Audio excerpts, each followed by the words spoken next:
एक वक्त की बात है। एक गांव में रामलाल नाम का एक किसान रहता था। उसका अपना खेत था जिसमें वो कभी सब्जियां तो कभी और फसल उगाता था। एक दिन उसने अपने सारे पैसे इकट्ठे किए और अपने खेत के लिए नए फसल खरीदने के लिए शहर की तरफ रवाना हुआ। वो अपने गांव से बहुत दूर एक शहर में आ गया। जब उसने बाजार में देखा तो उसके पसंद के बीज नहीं थे।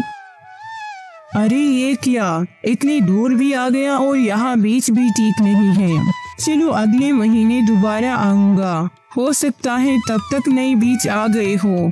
रामलाल वापस अपने गांव की तरफ रवाना हुआ। कुछ देर के बाद बारिश शुरू हो गई।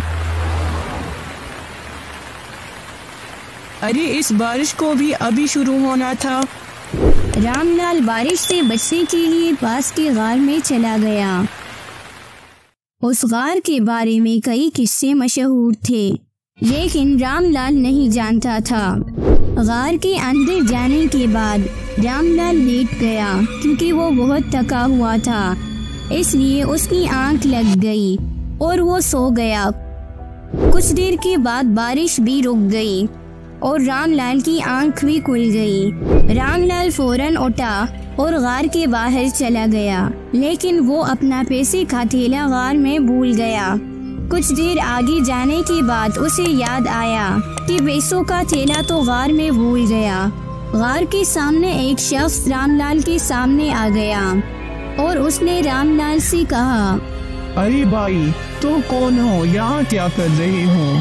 मैं बारिश की वजह से इस गार में छुप गया था, लेकिन मैं अपने पैसों का थैला इधर भूल गया।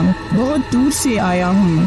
तो उस शख्स ने बहुत हैरानी से कहा, क्या आप इस गार में गए थे और जिंदा वापस आ गए?